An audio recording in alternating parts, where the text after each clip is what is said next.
Assalamualaikum warahmatullahi wabarakatuh.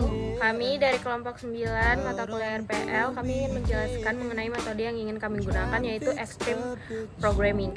Jadi sebelumnya kami akan memperkenalkan nama saya Jihan Rifanti.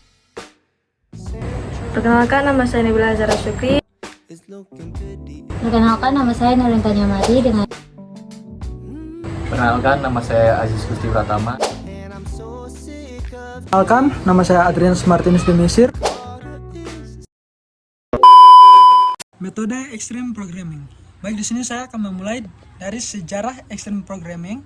Asal-usul XP bermula pada tahun 90-an ketika Ken Beck yang kemudian menjadi salah satu penulis Agile Manifesto menciptakannya saat dipekerjakan untuk memimpin tim sistem komprehensif Chrysler. Proyek ini dimulai pada tahun 1993 dan pada tahun 1996. Belum banyak yang mengalami kemajuan, karena Beck masih baru dalam mengelola tim.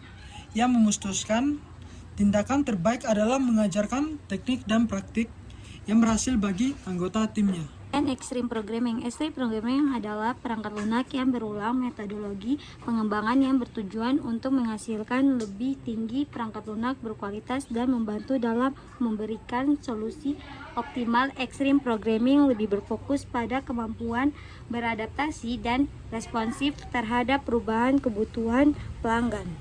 Selanjutnya yaitu alur atau tahap dari Extreme Programming.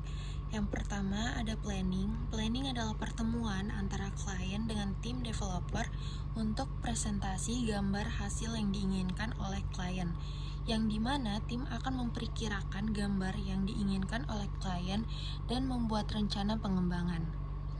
Jika satu atau lebih dari gambar klien tidak dapat diperkirakan atau biasa disebut dengan spike, maka diperlukan penelitian yang lebih lanjut. Ada dua pertanyaan yang biasa diajukan oleh tim, yaitu yang pertama, pelanggan akan mempresentasikan fitur yang diinginkan kepada programmer atau tim developer, dan tim developer akan memperkirakan tingkat kesulitan serta biayanya. Yang kedua, tim diberi arahan rutin setiap beberapa minggu, yang dimana tim Extreme Program akan membangun software dalam iterasi selama 2 minggu dan memberikan progres software yang sedang dibuat pada akhir setiap iterasi. Tahap yang kedua yaitu tahap desain, yang dimana sebenarnya merupakan bagian dari proses planning, tetapi dapat dipisahkan untuk dapat mengoptimalkan kedua proses ini. Hal ini terkait dengan salah satu nilai utama Extreme Programming, yaitu kesederhanaan, yang dimana desain yang baik membawa logika dan struktur ke dalam sistem sehingga dapat menghindari kompleksitas dan redundansi yang tidak diperlukan. Tahap yang ketiga yaitu tahap coding.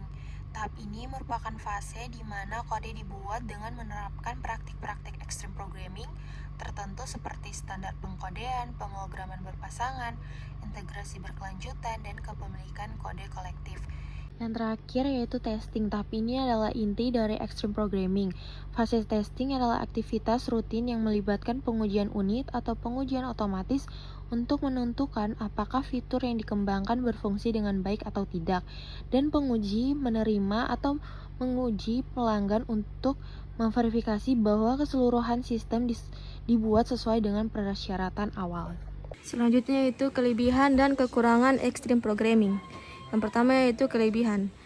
Kelebihan pertama, meningkatkan kepuasan kepada klien. Yang kedua, pembangunan sistem dibuat lebih cepat. Yang ketiga yaitu menjalin komunikasi yang baik dengan klien.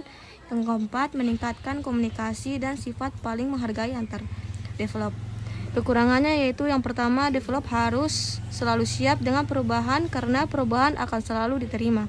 Yang kedua, tidak bisa membuat kode yang detail di awal, dalam kurung prinsip simplicity, dan juga anjuran untuk melakukan apa yang diperlukan hari itu juga. Yang ketiga, XP tidak memiliki dokumentasi formal yang dibuat selama pengembangan. Kesimpulan, Extreme Programming adalah metodologi pengembangan perangkat lunak tangkas yang menekankan kepuasan pelanggan, kerjasama tim, dan kemampuan beradaptasi. Sekian dari kelompok kami. Jika ada kesalahan mohon dimaafkan karena kami juga masih belajar. Wassalamualaikum warahmatullahi wabarakatuh.